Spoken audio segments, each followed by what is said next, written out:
qui paie plus que l'inactivité. Je vous remercie. Merci beaucoup, Martine Froger, pour le groupe Lyot. Merci, Monsieur le Président, Monsieur le Ministre, Madame la Ministre, chers collègues.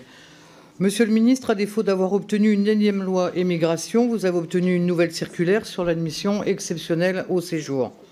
Vous évitez ainsi le débat démocratique et vous mettez le Parlement devant le fait accompli. Revenons à la dernière loi immigration qui a été fondée sur un volet intégration par le travail.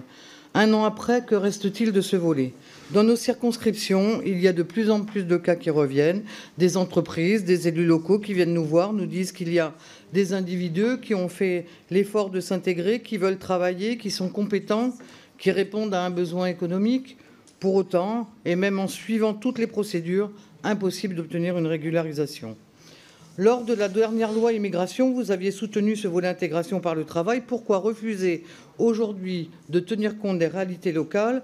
Pourquoi une circulaire pour durcir les conditions au lieu de privilégier un meilleur dialogue entre les préfectures et les entreprises pour ces régulations? J'en viens au sujet des métiers en tension.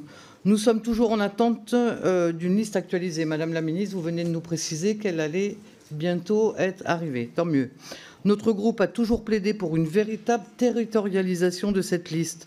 Soyons réalistes, les besoins des entreprises ne sont pas les mêmes dans les zones urbaines que dans les zones rurales. Concrètement, comment allez-vous tenir compte des spécificités et des besoins de chaque territoire? Est-ce que vous avez mené des concertations au niveau local?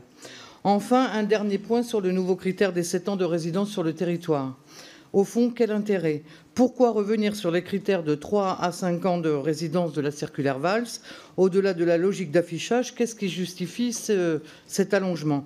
Je ne vois pas en quoi passer 7 ans sans papier dans une situation de vulnérabilité sans perspective d'avenir devrait assurer une meilleure intégration.